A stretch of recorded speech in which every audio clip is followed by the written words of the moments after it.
Hello, everyone. It is 6:30, so I will call the meeting of the Lenox Public Schools School Committee to order. Thank you. And the calling to order, we'll just make a note for the record that we are meeting broadcast by CTSB TV. Thank you. And it will be recorded and then broadcast and available for people to see at a future time. And I'll move to hearing of visitors. I don't see anyone. Is anyone here for public comment? I'll figure these out in a second. Okay, hearing none. What I might do, I don't have any correspondence to present. What I might do, if that's okay with you, Dr. Collins, is move to just your highlights and recognition section and then move back to minutes and conference recap. Does that sound good? Sounds wonderful. Thank you.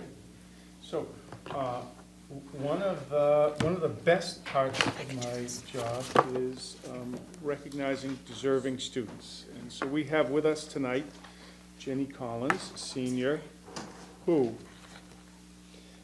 we are awarding the Massachusetts Association of School Superintendents Certificate of Academic Excellence. And in addition to an outstanding GPA, I've got a long list here, advanced placement classes in physics and French, honors, applied math and humanities. She sings in the chorus, she plays in the band, she runs cross country, she runs track, and she skis on our Nordic ski team. It is my pleasure to present you with this award.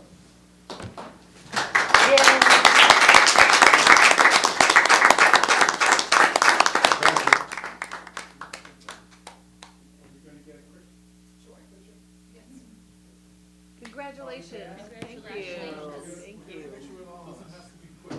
Quite the achievement.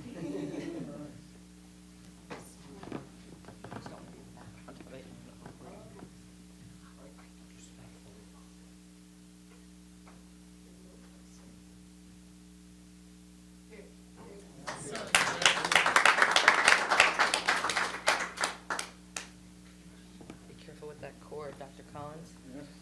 Okay, congratulations and thank you. Thank you for your patience, everybody.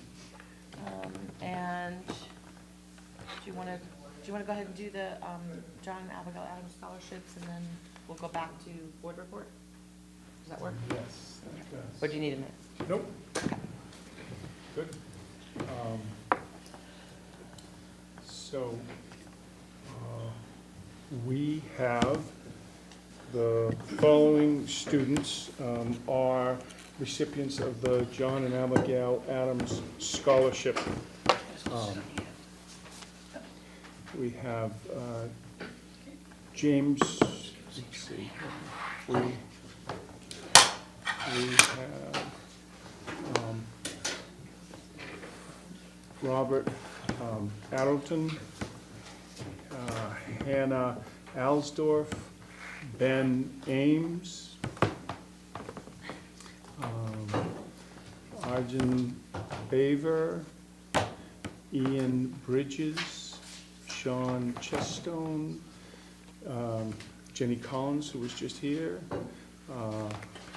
Lillian Colvin, John Cooney, Alice Culver, Robert Ferrin, Charlotte Fury Bellman, Zoe Sue, Finn Jolly, Finian Lenahan,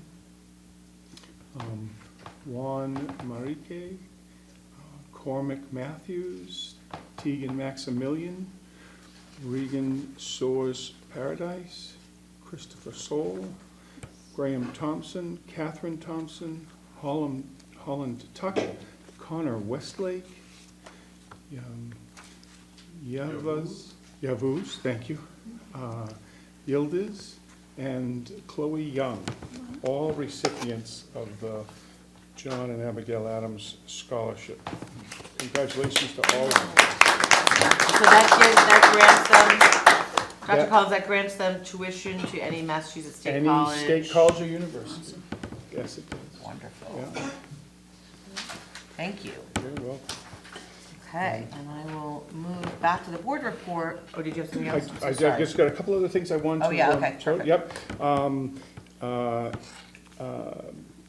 The Massachusetts Department of Elementary and Secondary Education, their MCAS Assessment Development Committee has selected our own Anna Pettis from Morris School to be on the development committee for third grade ELA for MCAS.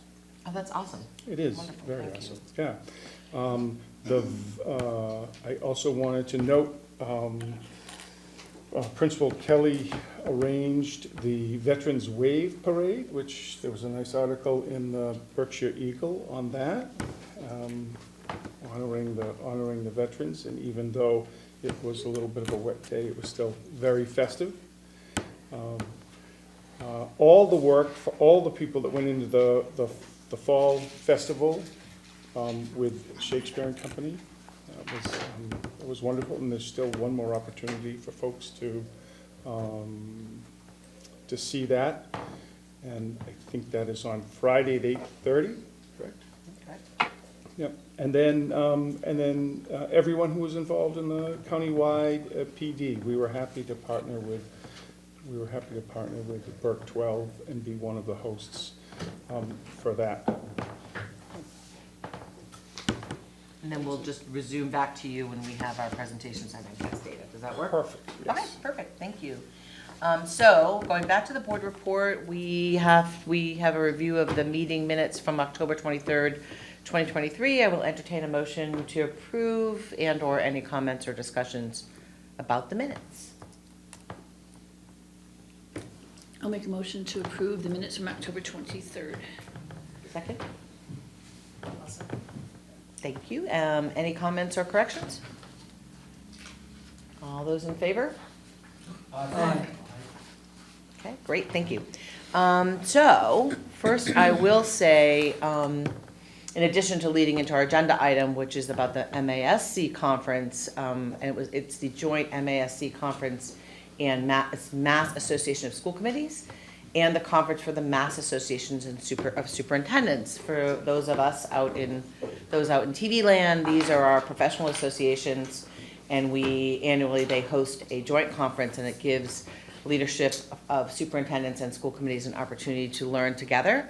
And the day before that, so it was a big learning week, was also the countywide professional development, which is typically a professional development day for all the various leaders in our schools, teachers, staff, et cetera. And they very kindly invited all of us school committee members to attend. Not everybody could do so with juggling professional responsibilities and other things, but I was grateful to be able to participate as well and see a lot of the learning happening.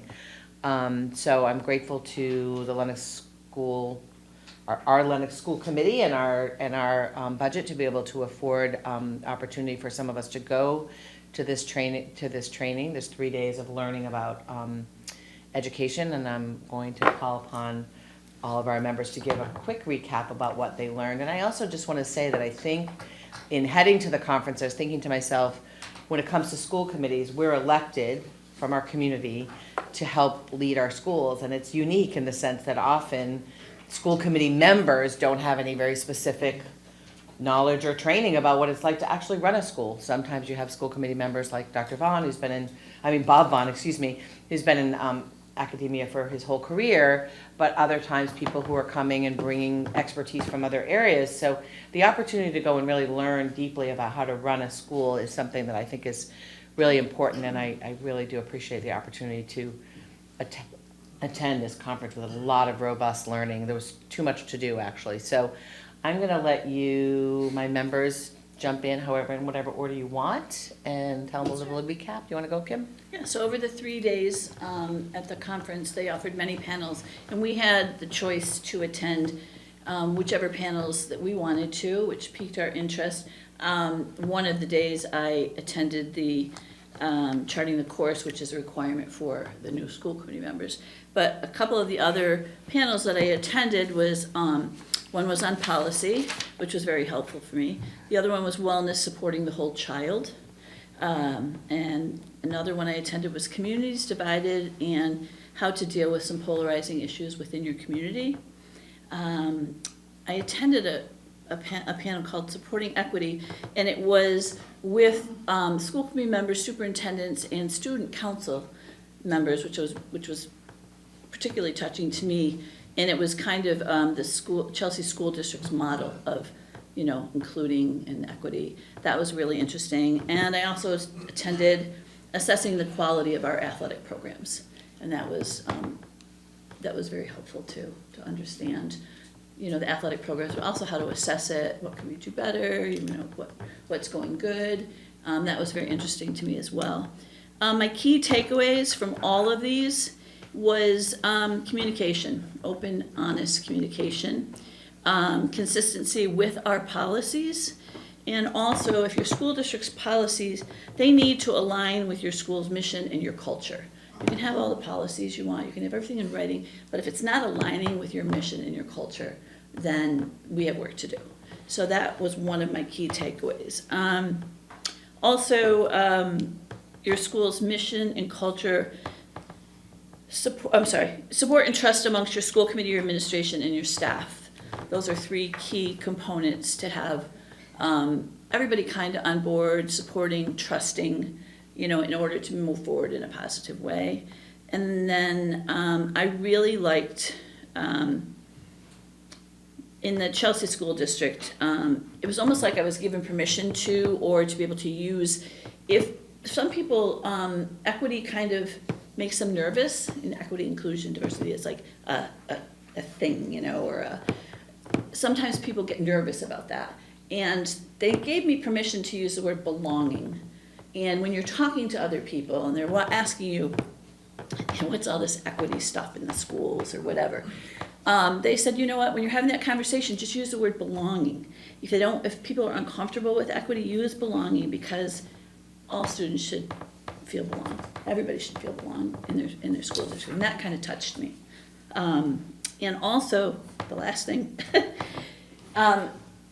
knowing your students by name and by strength and by story. A student council member, one of the high school kids, said, it's great to go to school and have your principal, your teachers, say, hey, Joe, hey, Betty, whoever. And that's great. But this particular student council member said sometimes it feels empty. But he said, when in my district, he said, I know that when I'm talking and looking at my administration or my teachers, they know me. They know me by name. They know what my strength is, and they also know my story, because everybody has a story. And he said that means a lot to me, and it got me through a couple of years in high school. So there was so much more, but those were my takeaways. That's great. I wrote that down. That's awesome. Sure. I'll recap my experience. Kim, you're way more prepared than I am, so I'm just going to wing it. Great experience. This was my first year attending the conference. I would say, aside from the plethora of panels we could kind of choose from, the biggest takeaway I had, and the biggest, I think, benefit that I got from being there for the week, was being able to hear from superintendents and school committee members, chairs, on how they handled very specific, unique situations. Not only how they went about it, but what they learned afterwards and what they wish they would have done differently. And so it just kind of got me thinking, there's a whole world outside of our little Lenox school committee. And so hearing, where other districts stand, some are really light years ahead of us, right? And some are really just kind of starting out and getting their groove going. So we also learned a lot about change management. A quote that I found very interesting is that urgency without skill is harmful. So I know that we're all very eager to kind of jump in to do important work, but that one really, stuck with me, and I'm not always very patient, but that was a nice reminder. I think just being able to talk to a group of people from different areas about the same subject matter was great. We don't get to do that a lot, outside of Berkshire County. So highly recommend, if anyone's interested for next year, it's definitely worth it. I'll be back. So I was there as well. I sat in a lot of panels. We tried to do some different from what everybody had. I sat in on like Chapter 70, I sat in on Medicare, special education. I don't have a lot of educational background, so I thought it was good for me to kind of see, listen in on those classes, get an idea. I think my biggest takeaway was, I sat in on the Division 6, and I met other school committee members from from Berkshire County. And I think the biggest takeaway for me is that there's a lot of places where you can look for help, for answers, and everyone is very, very willing to work with you and help you through whatever questions you have. Thank you all for committing 3 days. We did stay down at the Cape, and we did have some time with keynote speakers as well as individual panels. I wrote 4 pages of notes, but I am not going to read them all to you because you don't want to hate me and we want to get home at a decent hour. But I did that actually because I'm a note taker, and then sometimes I have to go back and think. So it was really helpful for me, and I'm hoping that in future opportunities, some of these will surface in some of our conversations with Dr. Collins and our leadership team, perhaps in teaching, learning, and culture subcommittee and other subcommittees. I know Megan and her team in policy are already starting to look at some of the takeaways as they apply directly to some of our subcommittee work. I will start with one way of saying that on the second day, we started noontime on Wednesday, so on the second day, they kind of tried to have everybody in a room, and we had a keynote speaker, and she is a woman who specializes in cultural transformation. She has herself a history of being a teacher and really thinking in terms of transformational leadership. And one of the things that she really focused on is that you don't always know, and we know our teachers are wonderful people, we know our leaders are wonderful people, but if we don't collect data, if we don't think in terms of what our students' learning is telling us, we don't really have the roadmap we need to move forward. And I think that will be an important precursor to conversations that we have later today and other times. We are a very small, lean budget. We lean community, and we have a lot of people doing multiple things. So there was a number of different panels I was on that were talking about equity, having outside people come in to do an equity study, to do an audit, to see who in our students are feeling belonging and who in our communities are maybe not feeling belonging. Again, you're taking sort of that way of looking in your own house to figure out what's happening, and then an equity audit is a good way to really get a sense of who is feeling included and belonging and who is not. And that's something that's very important for us to add as a priority within our school district, and something I'm hoping that we'll be able to do. I was in a couple of panels where they very specifically talked about some resources that we might have that could help us do that at very economical costs, and that from that equity audit and data collection is actually where you should be driving your strategic plan, including incorporating the mission, values, and goals that Kim was referencing. So there's a lot of that idea about institutional, how do we really look at how we're doing, what we're doing, and what we need to do in the future. And I think I was in a number of panels about that, really reinforced. I did also some learning about education stuff that I'm not as deep into, such as that there's new frameworks around how we're doing our individual education plans and assessments. There's new documentation and forms, and statewide, Desi's been doing a lot of work to make that process more inclusive around families, making sure that we're not using too much edu-speak. I'm trying to be careful not to throw out the alphabet soup about the way educators talk, and trying to help people understand what the process is like. It can be very stressful to put your child through or to understand your child's individual education needs. So how do we hear student voice, and how do we think in terms of what families need, and how do we make that more accessible? So that was something that you might think, well, a school committee member doesn't really need to do that because we have Brian Kelly and his team doing that. But it really is helpful to know, because what resources does our school community need to make sure they're trained and ready to go? And there was a similar thing about high quality literacy instruction materials, and I know that's something that our Brenda Kelly has been working on and helping to support our goals in ELA. So those are a couple of places where I was in what might feel like more of what that would be for teachers, but it really is important for us at the school committee level to understand how this might impact budget and planning, and really giving the best educational experience for our students as we can. And I'm gonna leave it at that, because I know there's a lot, but I will tell you that I just really am grateful for the opportunity to both learn deeply, people put a lot of time into it. I will also say, our neighbors at Pittsfield Public Schools gave a really, really rich presentation about the equity work they're doing. Joe Curtis is a relatively new superintendent, but from the district, and Marissa Mendonça grew up in Pittsfield, but came back to the district in leadership. So that was a real great opportunity to hear some of their work. Also, Marianne Young, our leader from Berkshire County, is running the Principals Leadership Institute at MCLA, and they talked a lot about how do they inspire principals and aspiring principals to take their leadership. And again, they do a lot of hands-on work going into districts and identifying areas of need.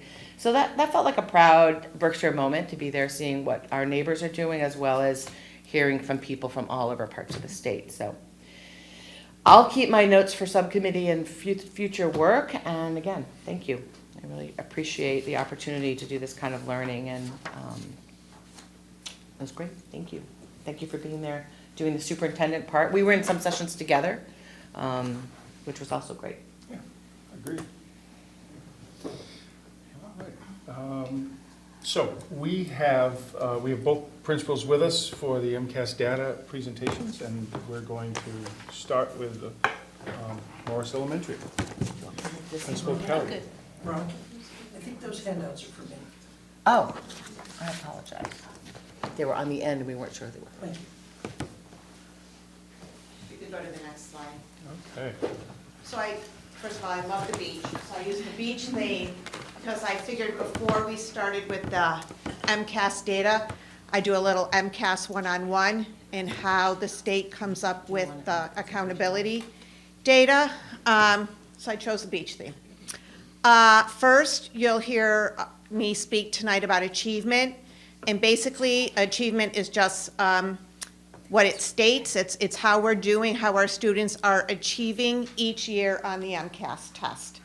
I put a little shovel in there because since the pandemic last year, right around the time we were giving the MCAS test, the state came out with recovery data points that each school needed to make.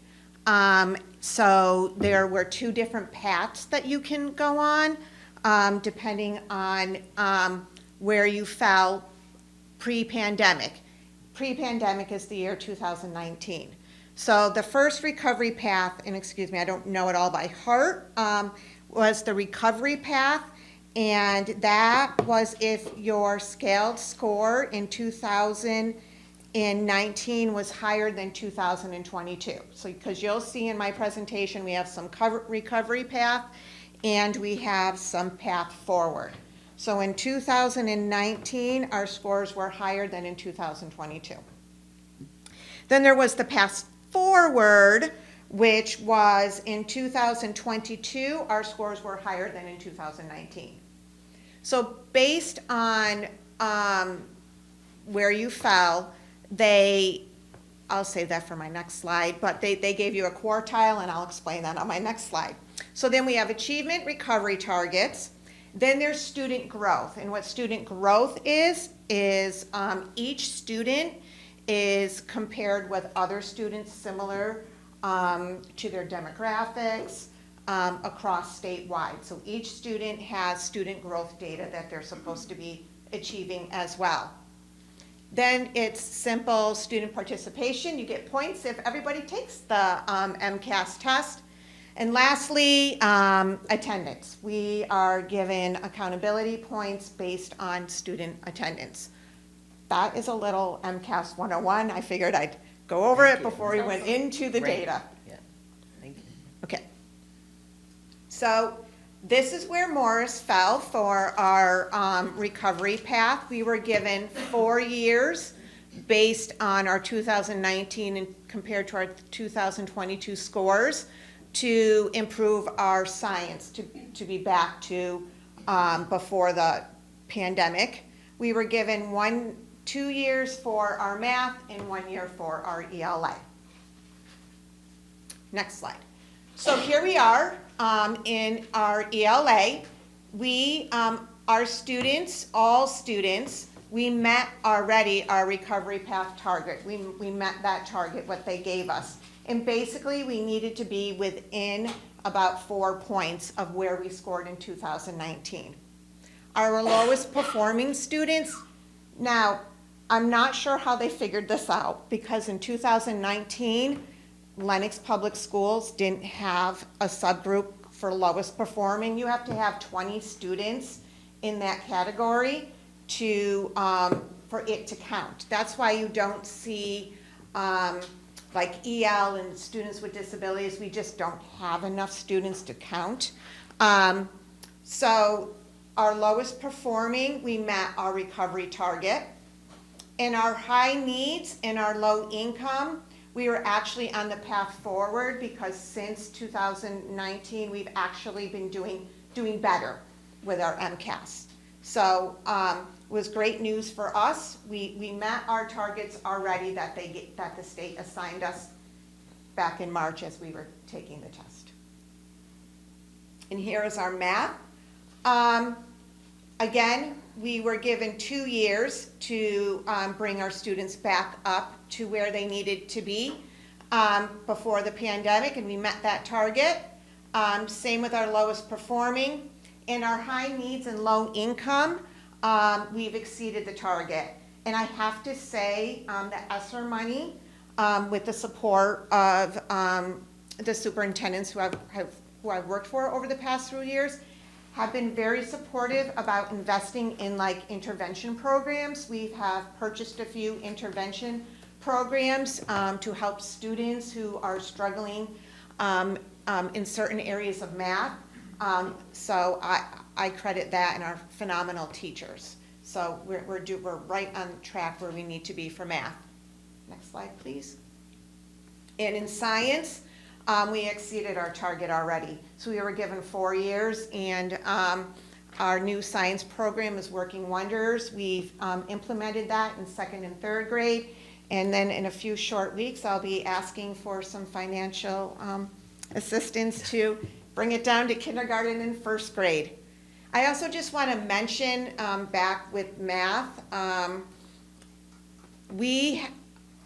Morris Elementary School uses the Go Math program, and that is very aligned with MCAS, and our contract is up with Go Math, but they also just redesigned the Go Math program, so there will be a little added expense this year, because in my first year, which was 2020, we had purchased a 3-year contract for Go Math because you get a bigger discount, so we're up with that this year. Okay. Now specifically grade levels, you'll see that 100% of the students in 3rd grade, there's my little sunglasses, took the MCAS test, so we got points there. And compared to the state, Morris outscored the state. Our students, we have exceeding expectations and meeting expectations. So we have 44 students who have, 44% of our students met or exceeded the expectations in ELA. And we had 32% of our students partially meeting expectations, and 6% of our students who needed some extra support in ELA. And in math, you will see that we had, again, 44% of our students doing quite well on the math MCAS test, and 53% of those students partially meeting expectations, and then 4% of our student body not meeting expectations. And again, it could be 1 or 2 points. So like when we look at student data, I mean, some students, if they just miss it by 1, they fall into the partially meeting category, which when you look at our student growth data, I believe our students are growing and achieving where we want them to be. Brenda, Yes. final question. For the state comparison, are these just state as a whole or like a comparable districts? This is the state as a whole. My very last slide, I compare us with some districts that we're comparable to. And this is our third grade in ELA over the past 3 years. I just want to bring your attention to the year of 2021. That was a modified test, and being in a school, being a principal for over 8 years, I would have to say that year, I thought it was developmentally appropriate for all of our students to take, because they only had to take one day. It was like one story, one math day. It wasn't all this testing, because the students, a lot of taking the MCAS test is being able to sustain and persevere through some long stories. And in third grade, you've only been alive for 8 or 9 years. That's a good point. Thank you. Yeah, It's the truth. thank you. Okay, grade 3 MCAS. Here we are over the past 3 years, giving the test, and again, we're very comparable year to year. Moving on to fourth grade. So this is our fourth grade, and again, Lenox outperforms the state. We had 63% of our students in ELA meeting or exceeding expectations, 35%, I should say, partially meeting, and only 2% not meeting expectations. But again, all of our students took the test. Same in math, we outperformed the state, where we had 73% of our students in fourth grade meeting or exceeding expectations, and then 27% partially meeting, and no students did not meet the expectations in fourth grade for math. And we are very comparable over the last 3 years, except for that 2021 year where the test was in half. And this is when they bring in student growth, because in third grade, you can't, that's their first time taking the test. So now in fourth and fifth grade, students, you get that student growth percentile, and 40 to 60% is considered moderate growth. And students who are exceeding expectations, they can still achieve high growth, same as students who are not meeting expectations. So this was our ELA student growth data. So we're on the higher side, higher growth and higher achievement. So that means our students between third and fourth grade really grew in the area of math. And again, some of it could just be they're familiar with the test. I mean, they don't know what to expect that day. And then here's my grade 4 data over the past 3 years. And then the next slide will be our grade 4 student growth data. So that's just, again, showing that we have really good student growth data with our students moving from one year to the next. And in fifth grade, similar to third and fourth grade, we outperform the state. Our students in ELA, that is 63%. This is when I knew I need my glasses. I never wear my glasses. Somebody should take a picture for Mr. Kelly. So 62% of our students were exceeding or meeting expectations in ELA, and only 35% were in the partially meeting, and 4% did not meet expectations. In math, we had 67% of the fifth grade students meeting expectations, 29 partially, and 4 not meeting expectations. And in science, we did really well. We had 65% of our students meeting expectations, and 31% partially meeting, and 4% not meeting expectations. Then we'll go to the student growth data, which is on the next slide. Oh, no, slide after that, but this is where we are over the past 3 years in fifth grade. Pretty consistent. Our fifth grade, we're at about 40%, which is typical for ELA growth.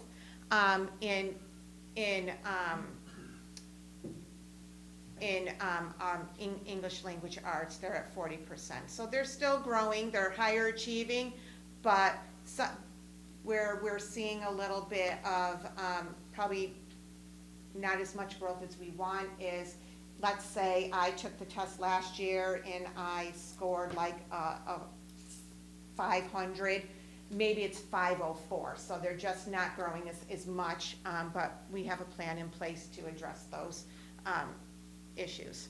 And then in math, there's our percentage over the last few years, and you can see last year we had a really strong cohort in math. And then their growth was 41%. And this is our science. We've had huge gains since we've incorporated our new science curriculum. And then, unfortunately, this is our attendance data. So those of you who are parents at Morris, you probably get tired of seeing notifications about attendance, but attendance really does matter because we get points for good attendance. And so a student is considered chronically absent if they have missed 10 or more days of school. And with the day and age of COVID, which if you get COVID, you're out for at least 5 days if your test on a Sunday, or and then you add in a vacation or a cold there, it doesn't take long to be considered chronically absent. So this is an area that I feel that we could improve upon. Unfortunately, we do have a lot of families that like to take vacations during the school year, and there's nothing replaces the face-to-face instruction of a teacher every day.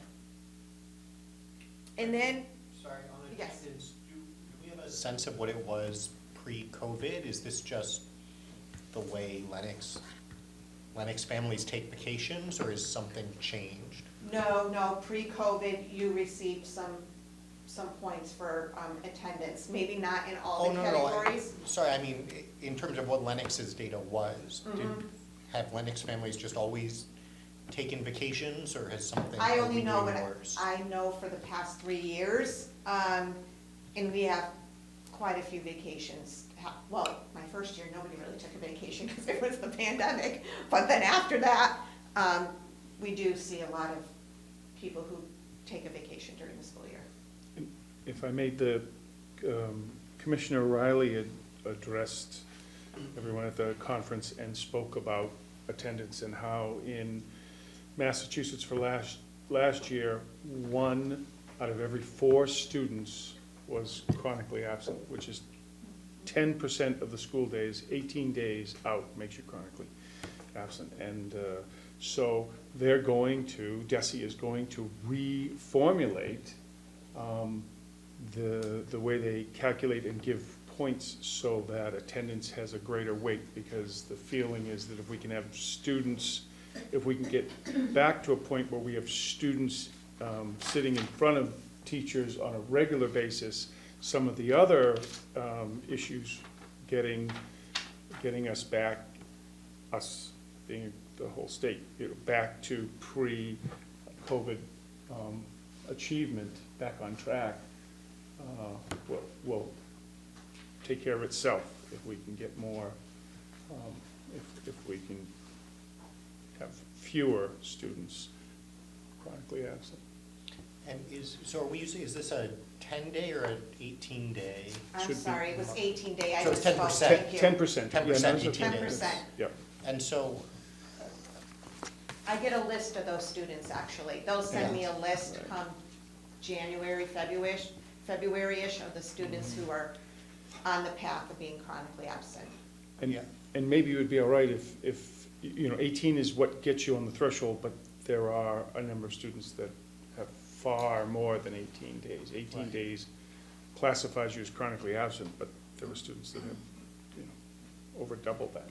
sure, yeah, I guess so the 2 things I'm just trying to understand from the data, one is, what do we think has changed? In other words, do we think people are taking more vacations than they used to during the school year?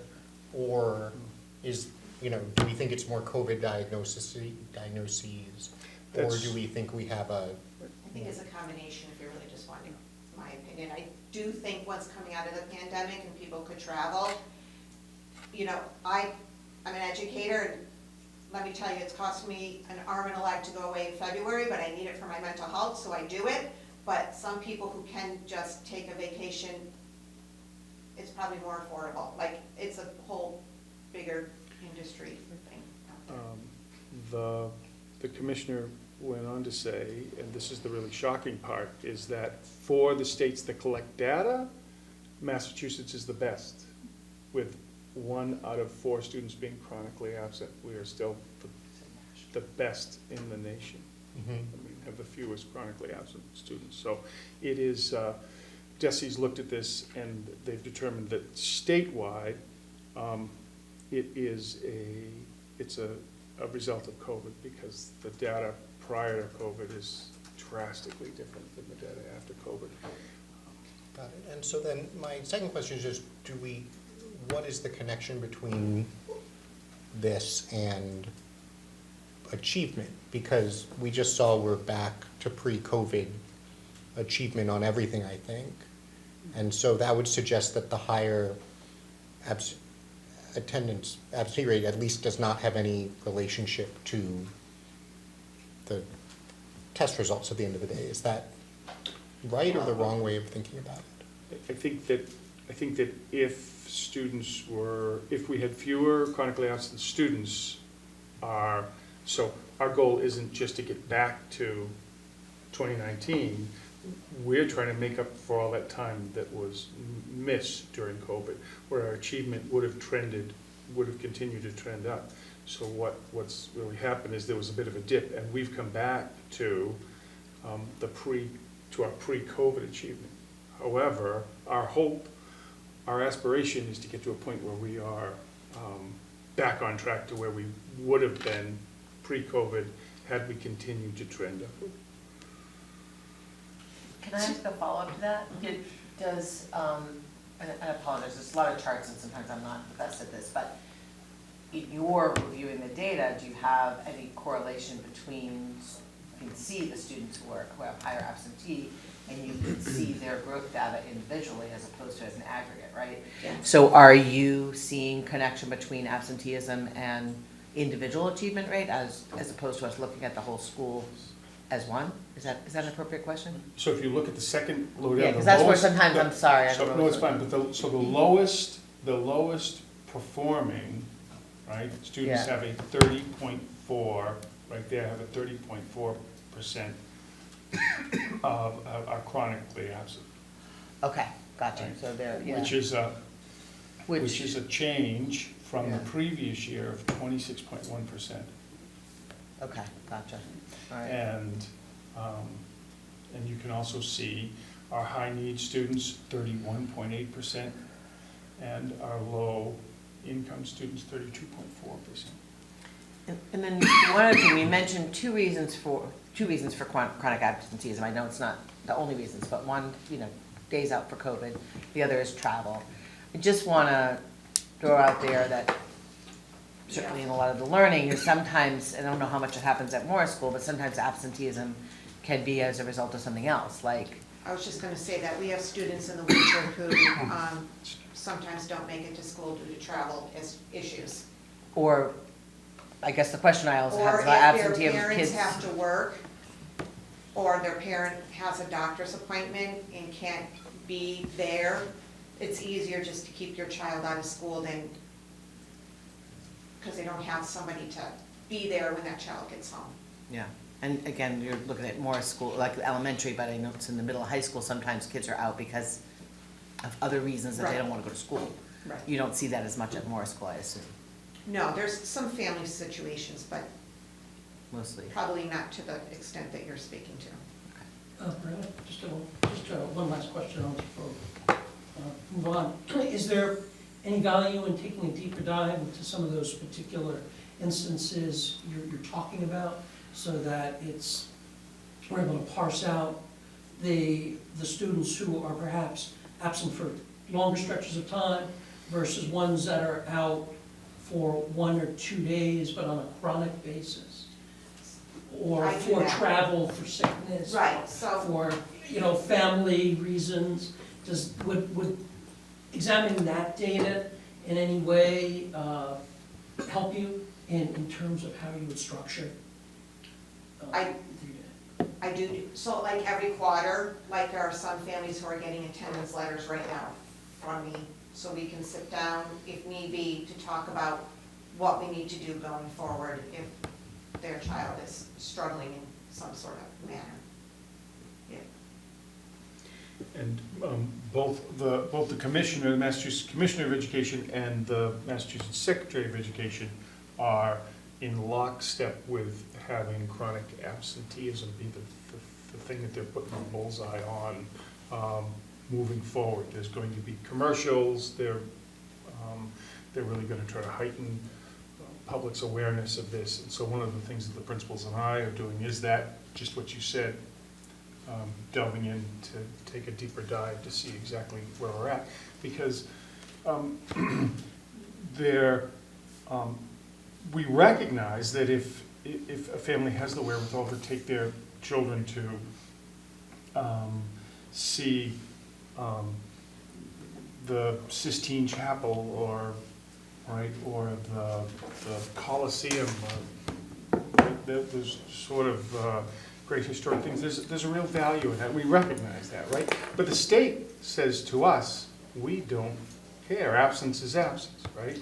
And so for us to be able to parse out our students benefiting from this, those students are more likely to achieve well anyway, right? And we want to address the students who their chronic absenteeism is going to cause them to fall behind their peers. But it's a great question.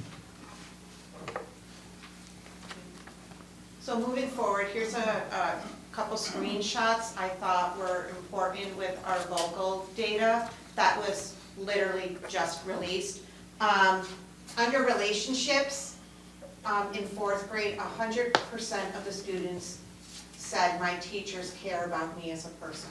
Could I ask you just quickly, just for people who don't know what that is, just explain what vocal data is, so So- people can get a sense of that? So at the end of the MCAS test, the very end of, they're all done testing, the state has put out a survey for students to take. I apologize, but I don't know the acronym for vocal. Yeah. But it is a survey based on school climate. So there's cultural competency, relationship, mental health, and discipline environment. And then right around this time of year, we get the results. So that came last Wednesday, I believe. We just got that in our Dropbox. But, so hats off to all the teachers at Morris Elementary School, because 100% of those fourth grade students felt last year that their teachers care about them as a person. I sort of knew this, but this was just validating to me that under cultural competencies, where it said I read books in class that include people who are similar to me, only 62% felt that was appropriate. So that is part of my school improvement plan, and that's part of what we're working on. And having material available that students feel represent them. And then at the bottom where it says discipline environment, students help decide school rules, only 29% thought that, and I'm smiling a little bit because, I love my students. But we are starting PBIS, and we have a fifth grade group who is helping us with that. So, I really want to bring in student voice into the school. So that tells me I need to listen to a little bit of my students. We're not going to go crazy, but I don't know, I just thought, it just made me smile because I sort of knew that. But and then going to our fifth grade, again, only 53% felt that they had books that they could turn to and that represented them. And 96% of the students in fifth grade, students like to have friends who are different from themselves. So 96% of the students in fifth grade are looking to expand their peer friendships. And again, low again on the student help developing the rules situation. They would like a little bit more say. So all things I'm looking to do at Morris. And then, so how do we compare within Berkshire County? There is, so the school that is most similar to us, you can go into the school and district profile page and put in Morris and do this program, and it'll bring up all the schools that are very similar to you. The closest one that is very similar to us is Williamstown. So Morris's accountability percentile is 79% of our student body is meeting or exceeding targets, and also 79% of our population is progressing towards targets. Williamstown is at 73%. I included Berkshire Hills and Lee because they're small school districts, but we are most similar. You will see our total enrollment is the same, our low income, I sort of had it compared in that top graph. But that's how we're doing compared to other elementary schools. And so I don't have any other slides, but what do we do with all this data? I have two fantastic data coaches, Lindsay and Amanda, and we go through the data and we get item analysis and we look to see where we're falling down in our standards, and then during our professional learning time, Lindsay and Amanda will meet with the ELA, meet with the classroom teachers, and we make plans to improve throughout the school year. So we get a lot of data related to MCAS, and it's all about moving the school forward. Any questions? Can I ask a question? Yes. I want to make sure I'm reading the data, some of the data across the years properly. And when we look at, let's say, third grade over 3 years, or actually fifth grade is a better example. When I'm looking at fifth grade over 3 years, I'm looking at the fifth, what I'm trying to do is I'm looking at the unique fifth grades in each one of those years, if I understand this correctly. Do we ever take the fifth grade and look at where they were in fourth grade and look at where they were in third grade, and to see where the trends are going for that specific group of kids? Yes, we do that within the building, but that's not how this is just that particular cohort, but we do that at Morris. We look and see where the students were in like 2020 to 2023. That's how you can see, it's just, that's how student growth percentile is probably more of an indicator than just the achievement. That's why they started using student growth percentile. Is that in a document form that you can share with us? The student growth percentile? The years as they go along, so we could compare and see the meets or exceeds or. I could probably create something, but that's not given to me by the state. Okay. A lot of this data, and for multiple years, is available on DESI's website. Yeah, I remember We can go back seeing and- it, it's a big Yeah. table, I think. I can get you. Yeah, okay, all right, sounds good. Any more questions? Thank you, this was great, thank you so much. Thank you. Thank you.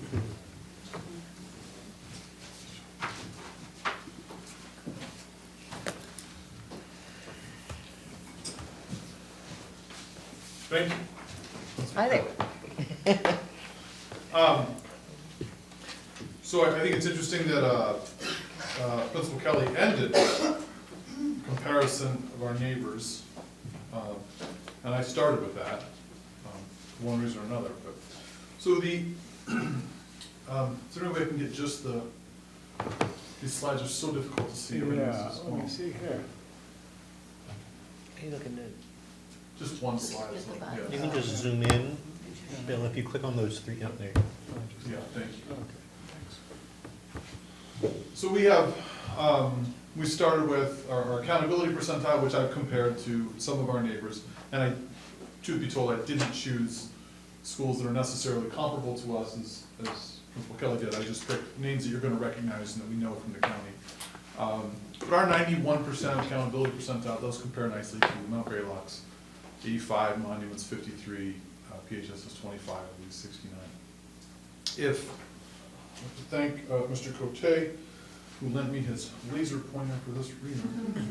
So, if you think back to Principal Kelly's beach scene with the umbrella and the chair, and oh, of course it doesn't. No, it doesn't. If you're following along, right here roughly are the indicators that they use to determine our improvement targets. They include growth, high school completion, English learner progress, advanced coursework completion, chronic absenteeism, are all indicators that are used for us to determine our improvement toward targets. And we're at 67%. I don't have comparable numbers for other districts, but our 91% accountability percentile is, we were very pleased with that. Across the state, we look very, very good. So, again, I want to apologize. I've seen these slides so often from the bleachers here. I know they're really, really hard to follow, so I'm just going to draw your attention to some of the comparisons. I don't expect you to follow along completely. So this slide here is our grade 6 ELA and our math. And what stands out to me here is, if you look at these two, so this is grade 6 ELA, and this is grade 6 math. This is our, and then for our purposes, the district and the school number is the same because there's only one 6th grade in our district. But what's interesting to me, and what we talk about is look how many meeting expectations we have in ELA compared to the orange bar, and then it's almost flipped when you get into, it's the same group of students in math. That's interesting to us, right? It's the same group of kids. Why would so many be meeting expectations and about half that number be partially meeting expectations in ELA? And those same kids we have still doing quite well, but far fewer meeting expectations and quite a few more partially meeting expectations. Same cohort, different subject, similar study habits, you would think, similar opportunities, and why is that different? So if you go from the next slide, what makes a whole lot more sense is this is grade 7, same information. Again, this is ELA up here, and this is math here, and you see that the distribution is much more similar, right? Roughly the same number of kids. The green relative to the orange is very similar to the green relative to the orange in math. Doesn't, not really any conclusions you can draw immediately, but that's the sort of stuff we talk about, and why is that, what was different, that sort of thing. Now it gets really, really difficult to see. So what we're looking at is grade 8, and you've got, the top is ELA, math, and science, technology, and engineering. And the graphs on the left are our school performance, the graph on the right is the state. See, we do, in all 3 categories, we do quite a bit better than the state. We certainly have more kids exceeding expectations and far fewer kids not meeting expectations in all 3 content areas. And again, I just remind people that when we compare ourselves to the state, it's a pretty high bar. The state of Massachusetts as a whole. And these are, again, back to your question, this is the entire state, not necessarily a population that reflects our strengths and weaknesses. Next slide, please. Okay, a little easier to see here. This is our district achievement just in biology. This slide is interesting to me in that this is probably where our results as a school are most reflective of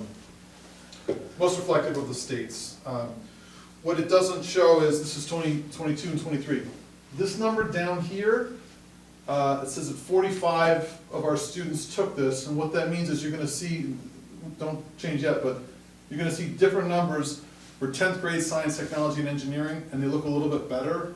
And the reason is that these numbers don't include the kids who took the honors physics MCAS.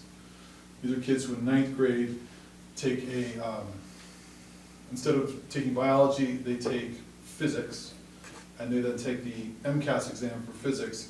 This is a non-math heavy physics, but it generally attracts students who are highly motivated in science and technology. They do quite well on the exam. And so we have more students, when you include that physics test, we have more students, and the graph looks a little bit better. And go to the next slide, please. So this is, this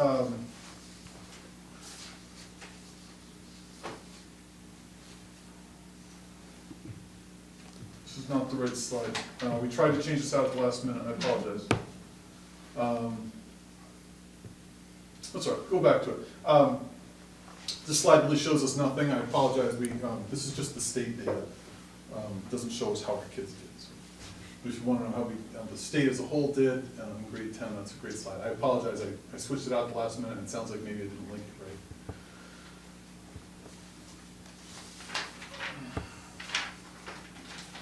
But I didn't want to talk to that. Do you want to just tell us?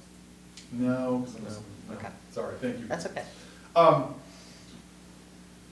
So this shows you, Principal Kelly had similar slides. What this is our grade 10 ELA, and it's year over year. So this, the most recent numbers from 23 are here. This is 22, and this is 21. And you'll see these for a few different. We'll look at different grade levels in just a second. But you get a sense of how our results changed. We see a couple things. We had statistically no one not meeting expectations in 21 and 22. And then we've crept up a little bit. We have 2% not meeting expectations. Most recently, our number of students exceeding expectations is sort of slipping down year over year, and they're ending up in meeting expectations, which certainly isn't a failure. But you see how they've shifted a little bit. Next slide, please. Same graphic for grade 10 math. You see it's a little bit varied here, going from 21, 22, 23. You see that the number of kids not meeting expectations has gone down and maintained at 2% year over year. We sort of bounced around, right? The blue represents our exceeding expectations. We had a really good year in 22, and then we fell quite a bit last year, going from 32% exceeding expectations down to 8%. And most of those are captured in our meeting expectations in that green bar. But quite a bit of movement year over year. So these next two slides are, I really threw them in just to give you a sense of some of the conversations we have at team level, and I would ask you before I tell you why I included this slide, let me just explain the metrics, and then I'll see if anybody sees anything interesting. So the yellow dots here are male students. The dark gray dots represent female students. This is a student growth percentile from 0 to 100, and this is the student scaled score from 440 up to 560, 500 being in the middle. Does anything seem interesting? There are no wrong answers here. It's good to be a guy. What's that? It's good to be a guy, right? Well, tell me why. What does this say about the male students? What do you think? I'll give you a hint. Better. If you put this into quadrants, Yeah. what happens with, what do you see in higher student growth percentiles? We only see the vast majority of our female students are where in student scale score, higher or lower on that end of student growth percentile? Lower, right? It's Yeah. only one outlier way up here, but Yeah. most of them fall here. In fact, most of the male students are in higher student Yeah. scale score, right? Yeah. As opposed to, if you go to our next slide, so that was grade 6 math. This is grade 7 math. 1 year later, same subject. Again, Okay, if you gotcha. make your quartile there, where all the darker dots were down, I apologize, Melissa. All the darker dots were down here, now they're all up here. With only one tiny little outlier, right? That's interesting. Yeah. It's gotta say Different something. classes, right? They're different classes, right? Yep, absolutely. This was last spring 7th graders, and the first one we saw was 2 years ago. I'm sorry, did I say, No, it's the same this group. is, it's the same group, sorry. So Before it was year grade over 6. You It's moved the them same 6 to group, 7. and we've seen a significant shift, right? In what's happening with those male students versus female students for the the higher growth percentile. So what does that mean? Might mean that the girls are responding more to the teaching that's happening, Might, might, might. right? I mean, again, I think there's probably a lot to look at to make any decisions about that, but. But those are sort of, that's, Principal Kelly had some interesting slides too on growth, right, or you can do a lot of, you can have a lot of fun with the Edmund Analytics site. My final slide, the vocal item response results. I picked just the bullying piece because the data here was really, really interesting. So this is, it's under the moniker of safety, but it's bullying and cyberbullying. I know you can't see those numbers really well. If you look at the first 4 prompts here, the first one is, I have been called names or made fun of by other students more than once at school. In my school, bigger students taunt or pick on smaller students. In my school, groups of students tease or pick on one student. And finally, students have spread rumors or lies about me more than once on social media. Those are all fairly negative statements, correct? They're all negative statements. Those are all made by students. So if you look at how this is always true or mostly true in the district, in our school, and then this is always true or mostly true in the state, in our school. So all 4 of those, they were all negative. Students said 35% versus 42% for the state, 24% versus 30% for the state, 39, 44, 21, 30. They're all lower. When the students say, you know, so basically, in these 4, the students are saying, my school climate is better than it probably is at the state level. Or if you look at the state numbers, you could argue that that tells a slightly different story, but the state level, those numbers pulled together for more students are saying these bad things are true about my school, right? Consistently. Then, if you look at the last 4 statements, it says if I tell a teacher or other adult that someone is being bullied, the teacher or adult will do something. It says students at schools try to stop bullying when they see it happen. Teachers don't let students pick on others in class or in the hallways, and teachers, students, and the principal work together to prevent or stop bullying. These are, all 4 of these statements are positive things, right? Adults are doing this, students are doing this, all these things are happening. And if you look at the numbers, we see the numbers are the same, but these 4 were negative, these 4 were positive. It tells a very different story. It says that our students perceive that their climate is better than students across the state perceive their climate, but it says pretty clearly, the perception anyway, is that adults in the building are doing less when bad things happen than students across the state feel there. I thought that was interesting. Yeah, it is. It's a perception, right? This is one. from students. Yeah. It's a data point. But that was, just given the way they stacked these, 4 negative, 4 positive, and those numbers were so consistent, I thought that was interesting. And you have, I mean, you didn't present all of it, but vocal data for all of the grades that took MCAS, they Yes. all take it. Yes, in different categories. This is just one piece of it. Yeah. A lot of it honestly comes down to this. It's such a small screen, but you can't see a lot.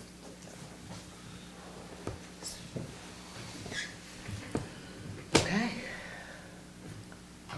Do we have, is there comparable attendance focus at the high school? Yes. At LHS? Yes. And how does our data look there? Our data is good. I met on this just today, actually, because we're at the end of the first quarter, we send our letters as well. And we have the same policy, we'll meet with families once they hit a certain threshold, just to talk about what's going on. It would be helpful, because sometimes it is, you know, they can't get to the bus in time, or they're very specific issues we can address. Our numbers are good, they could be better. It's not helpful that the state doesn't recognize any legitimate absence.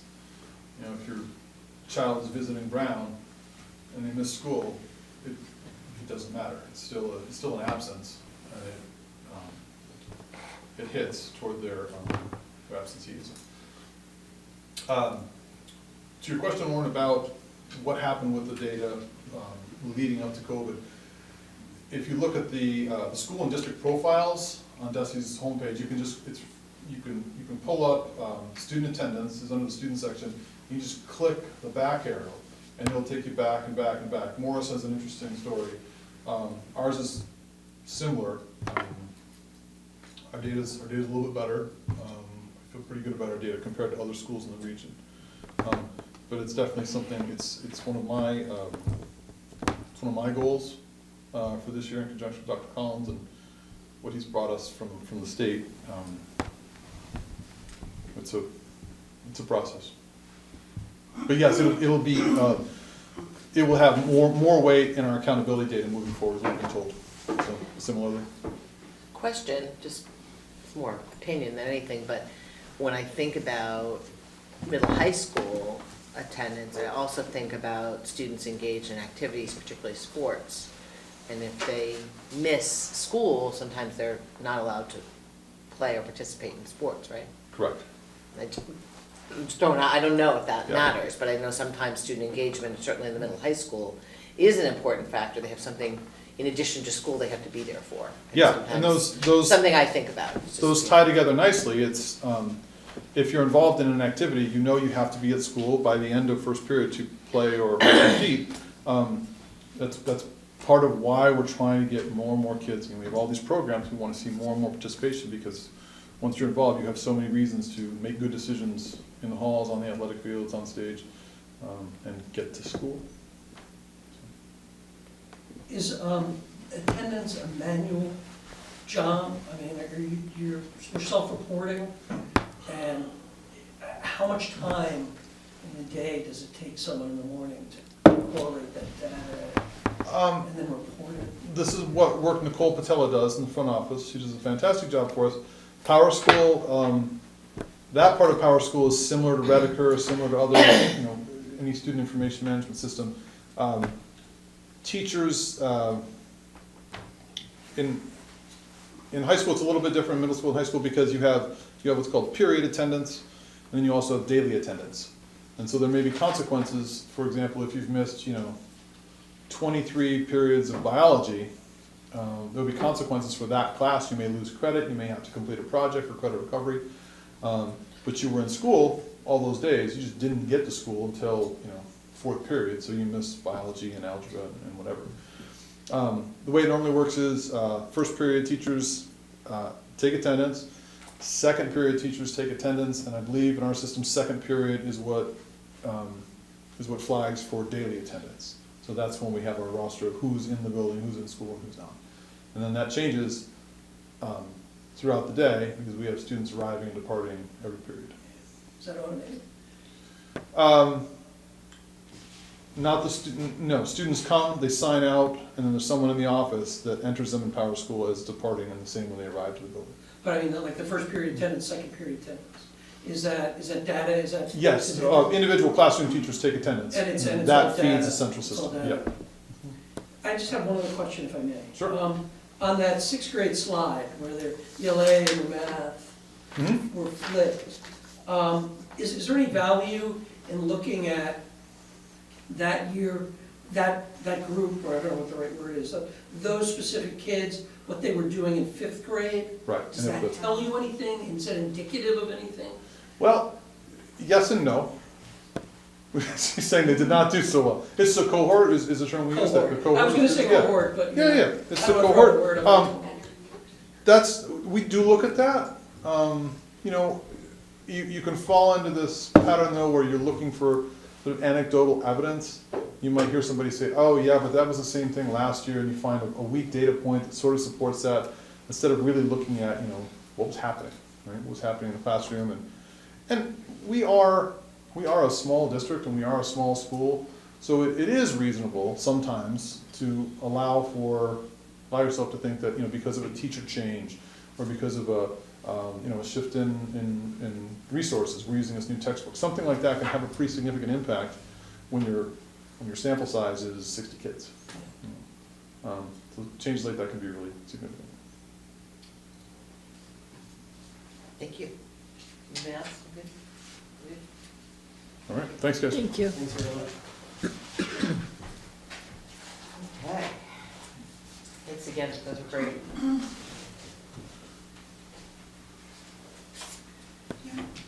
Can you hit slideshow or no? Is that right? That's all right, that's fine.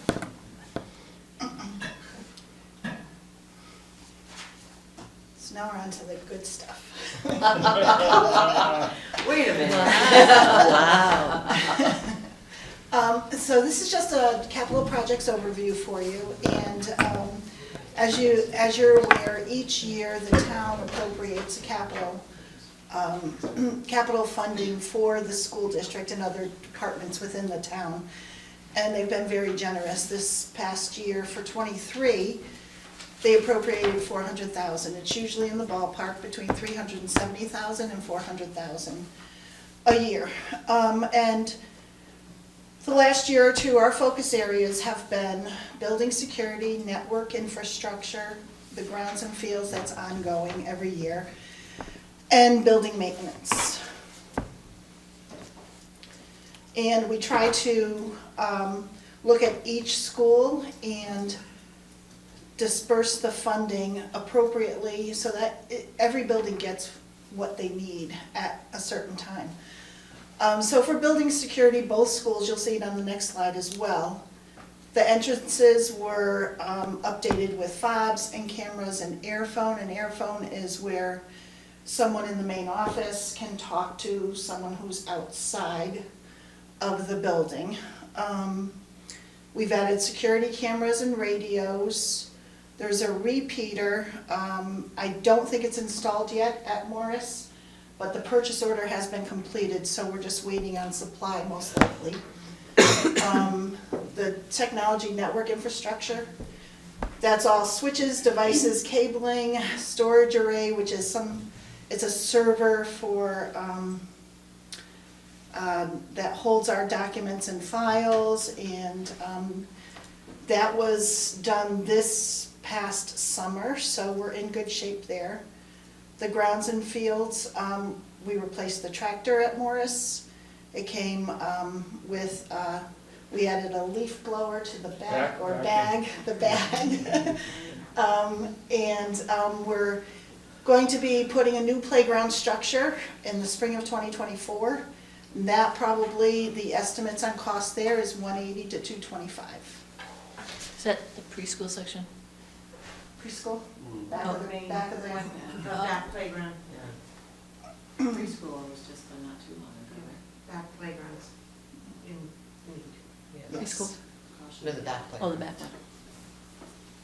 And then just as far as building maintenance, for aesthetics and just need, carpet and tile replacement was in the front entryway and the hallway. So at LMMHS, we did a lot of the same projects for security and technology and network. We did do a device upgrade for the CAD lab and an AC unit, which was sort of an emergency purchase for the server room this past summer. Grounds and fields, we purchased a Turf Tiger mower. We repaired and replaced the backstop at War Memorial Field, repaired the infield, and we removed pine trees at the back of the athletic fields on campus. And for building maintenance, we did concrete repair in the hallways, which were down by the, Band room entrance. thank you, the band room entrance, gym wall repair that was peeling every year. We finally just got to the root of it, fixed some of the outside, repainted the inside, and we haven't seen an issue yet this year.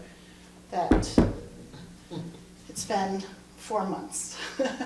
Caulking maintenance, we constantly have to do that in the building to make sure that where the vermiculite is, we're keeping it enclosed so that it's not coming into the building. So that's an ongoing annual, most likely, project that'll have to be done. We replaced the window shades in the library, we repaired interior doors, and we purchased a new floor polisher. Central office, which is in this building, actually had some projects as well this time. We did the same network and technology infrastructure updates, and we are working on updating our file and storage area. We have a big safe, looks like a bank safe that you can actually walk through. And we've kept our personnel files in there. We're redoing the whole room, getting new files so that it's easily accessible. We have some issues with being able to find things and get things out of there. So we're working on that, and that should be done by the end of the year, we hope. And upcoming, Lighting upgrades in both buildings, PA sound system repairs, replacement at both schools. The stage curtain at Duffin should be replaced. Morris Library furniture replacement. There's still a building committee and we're meeting to discuss MSBA potential and overall building condition and larger projects for that building, and then roofing on both schools.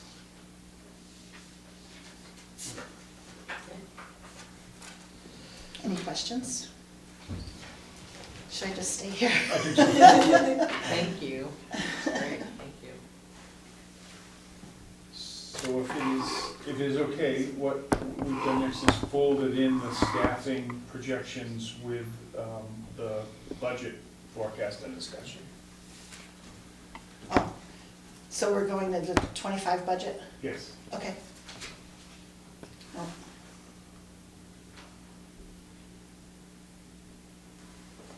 This is 24 budget update. We can go through that quickly if you want. So quarterly, we'd like to present an update. We've been doing it maybe once or twice a year previously, but it really should be done quarterly. And this is just an overview of the operating budget. And you recall that all programs' total amount approved was $14,069,206. We applied other revenues such as school choice tuition, non-choice tuition, and other revolving funds. And our net budget after that application was $12,091,466. This is as of September 30th. Our total expenditures are 1.6, encumbrances, which is money that's reserved for future bills, 1.1, which gives the percentage of expenditure and encumbrances just under 20%, which is good for the end of September. Salaries are 80% of our operating budget, and because we all have different salary pay schedules, full year people are paid 26 weeks starting in July, teachers are paid 26 weeks starting in September. So we're all at different percentages. So it's best to isolate each and look at the percentages and see whether we're above or below. And you can see here that we're below in all of them.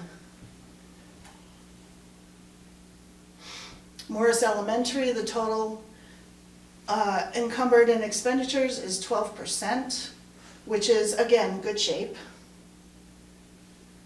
LMHS, 10%, very good shape.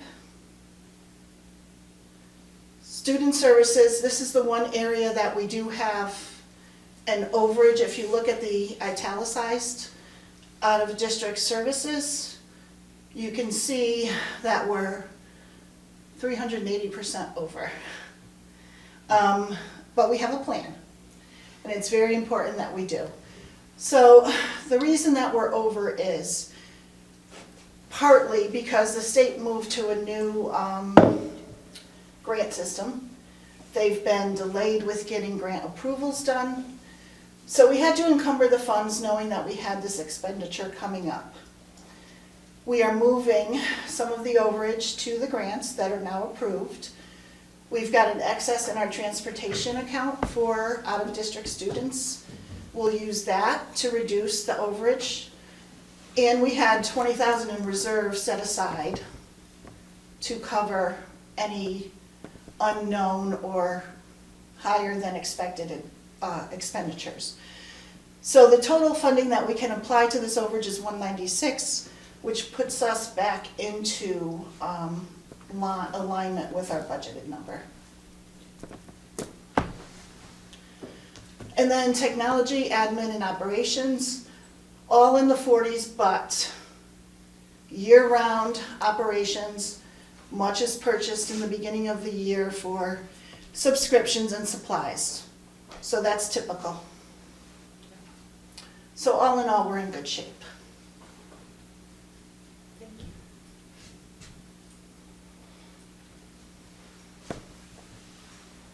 Now,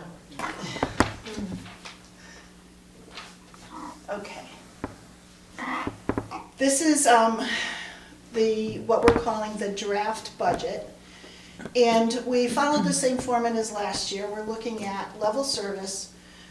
What is it going to take us to do the same thing next year with rolling salaries and accounting for inflation and things of that nature?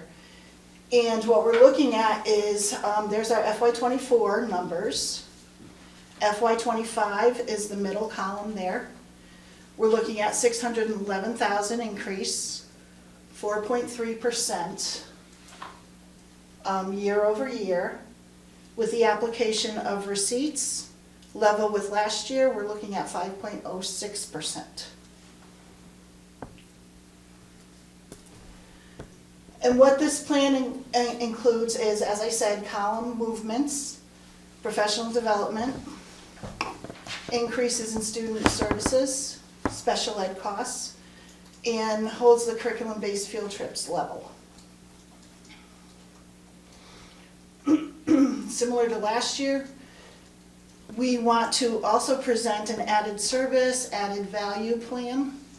And Bill, I don't know if you want to speak Yes, about yes, these? Okay. So, one of the things, two things that have been identified as long-term needs in the district have been curriculum and HR capacity. So we've come up with a proposal to address those. And the first piece of it would be the addition of a 0.5 FTE curriculum instruction and assessment director. And we would look to achieve this. Normally, if we were in a big district, we wouldn't necessarily mention names, but because we're in a smaller district, it's going to be very apparent that we're talking about Principal Kelly, who has done an outstanding job with her data teams and digging into data and such. So our thought would be to split her role, 50% curriculum instruction and assessment director and 50% principal. And the idea would be to then bring in an elementary assistant principal into the Morris School who could help with building management and the observation and evaluation of staff, and also have it be a built-in succession plan. So the idea would be, over the first 3 years, as the director of curriculum instruction and assessment, Brenda would start with what she does pre-K through 5, bring that up to 6th grade in the middle school. Year 2, bring it up to 7th grade in the middle school. Year 3, bring it up to 6, 7, and 8. And then, and then at that point, the elementary assistant principal would have been there 3 years under Brenda's mentoring and tutelage. And the idea would be that we would hire with an intentionality of having that person then step into the principalship of Morris when Brenda, then this position moved to a full-time position, and Brenda would be the curriculum instruction and assessment director looking at pre-K through 12. So it'd be a full-time job when she took that on. There seems to be a lot of benefit, from my estimation, of doing it this way, in that, first of all, there are no abrupt transitions. Things are pretty gradual, and we have the opportunity to build our own next principal who's going to know the programs and going to have worked under an expert principal. The assistant principal goes away at that point. So then the assistant principal would go away, and we'd go back to a head teacher model, yes.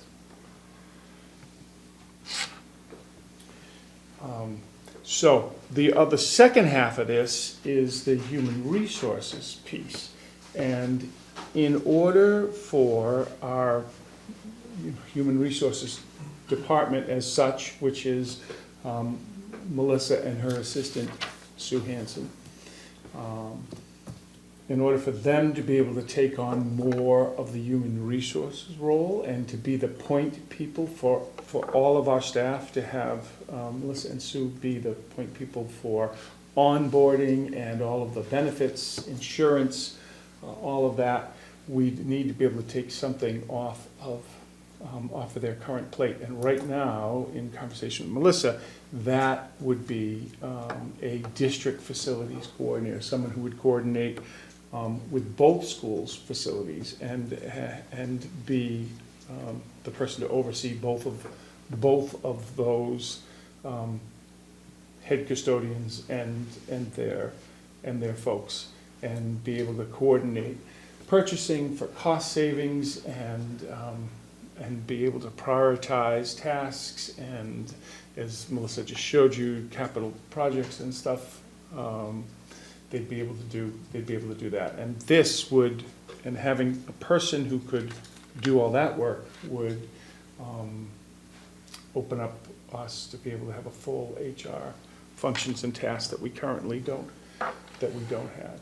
So we go from the business office being, business operations, to business human resources and operations. And again, single point of contact for all our new and existing employees, providing an employee-centric streamlined process and improved efficiency and reduced complexity from our current situation.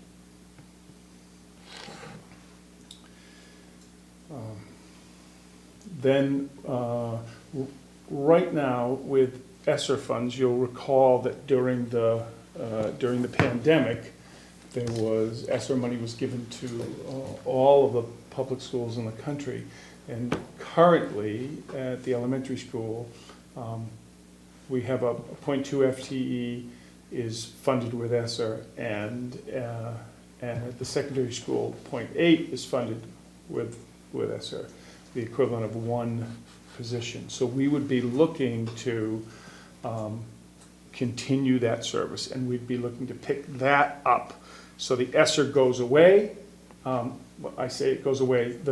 We'd have it through September, so there'd be a partial funding of those two positions. But after September, that money ends, and the general budget would need to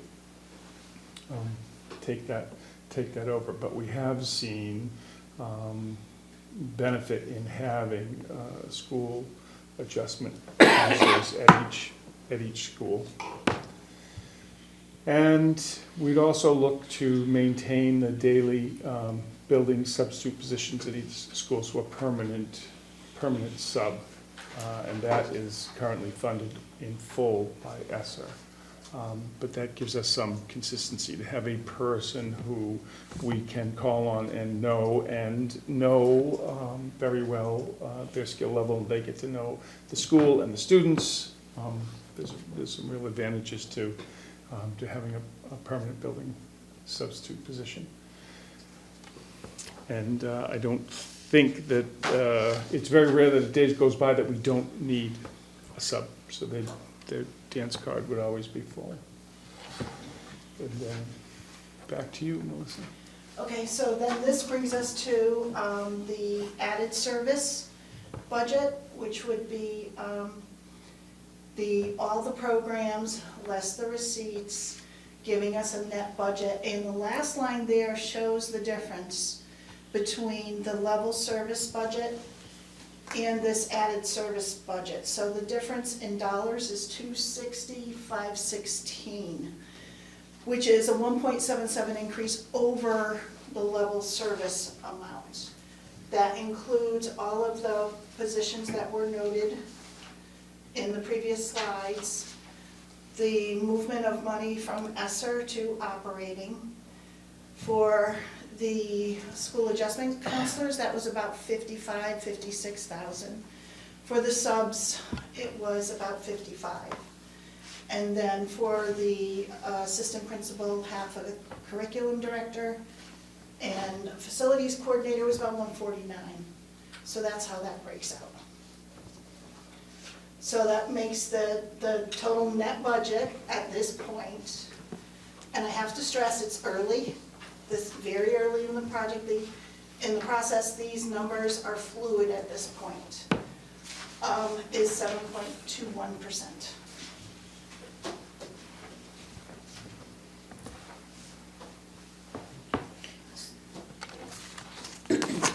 So the facilities building, or district facilities coordinator, is not creating a full-time position, it's a stipend?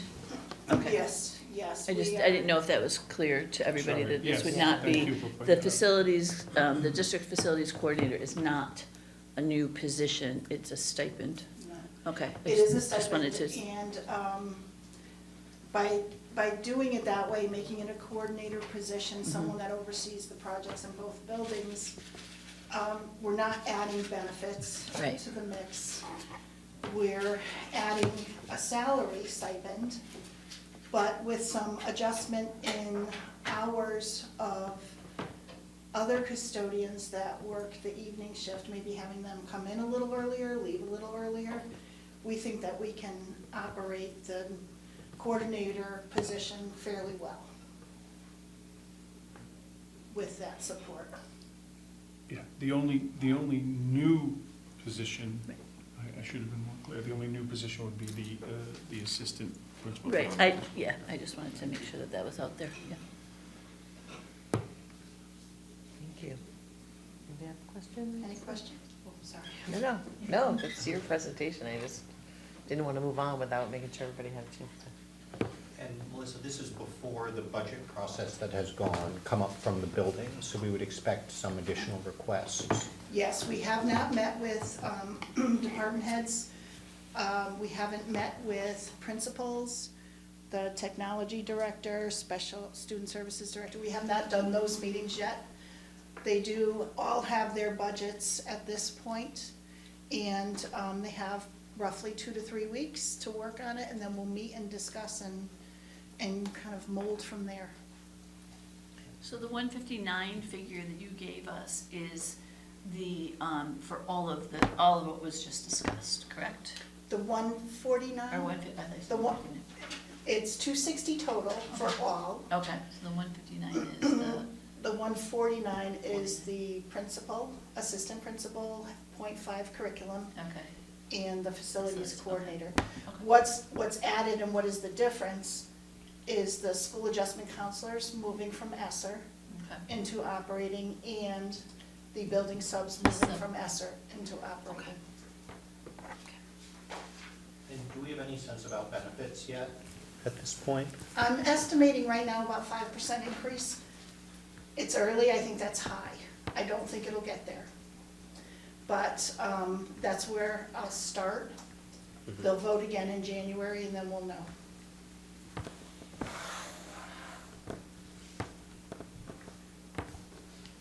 The MedX plan did increase by 5.5% this year. And that's a calendar year, so January 1, that increase takes place. So we'll have half a year at 5.5 for MedX retirees. And then whatever, we estimate for the remaining 6 months after that, for next year. And are the building sub positions both filled currently? One is and one isn't. Okay. It's the high school that's not? Correct. Have we ever successfully filled that position? We did, Very good. twice. Yeah, it's tough position to fill. We had it filled successfully at the beginning of the school year. The person was offered a certified teacher, were offered a position in a nearby district, so they're with us for about a month, and then they started teaching. It's posted, and if anyone's listening, we're no. I think it's a perfect job for a retired educator. They don't need benefits.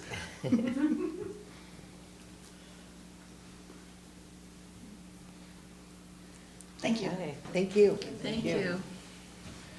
All right, the last bullet point on my report is staffing updates, and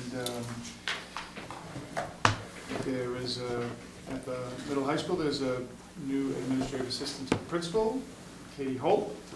We're very, very pleased and happy to have Katie on board. We have Don DeCristo as a biology substitute, and Janet Warner as a permanent building sub at Morris, and Tracy Hartshorn as a 7th grade science teacher at the middle school. Great, thank you. Welcome to them, thank you very much. So moving along to subcommittee updates, if you have any. Sure. So governance and leadership will meet the week after next, the week after Thanksgiving. And we will have Liz LaFawn from MASC in attendance for that meeting as well. We will start to look at Section G of our policy, which is a hefty portion. So it'll be a bit of a process, but we're making some good progress overall since the last year or so. We also have kind of an ongoing living document of topics that are important to us as a subcommittee. One of those we'll be focusing on is the creation of a school committee member handbook or guidebook. Obviously, that's not ironed out or anything yet, but early stages of talking about that. That was actually something that was discussed at length during the conference last week. So more to come. Nice, thank you for that. Human resources? Human Resources met sometime recently, and we're mostly discussing the plans that were just presented regarding both the elementary and assistant preschool, et cetera, curriculum, and then the facilities and HR. We have a scheduled meeting, there it is, on Monday the 4th. And I think we'll be turning to questions of sort of processes that need documentation and, well, that need to exist and then be documented in the district. Great, thank you. Teaching, Learning, and Culture met right before the last school committee meeting, so we haven't met since 10/23. We're meeting this Thursday. And I will just say, I think we're also going to be going through some things that we identified last time, and then also some, I think, that have come out of the conference that relate to issues of teaching, learning, and culture. Oh, I'm sorry, and finance? And finance also just met to mostly discuss what Melissa just presented, both on the quarterly and the initial budget forecast, and we will be meeting next also on December 4th, and also having a representative from the Town Finance Committee join us at that meeting to talk through where things stand.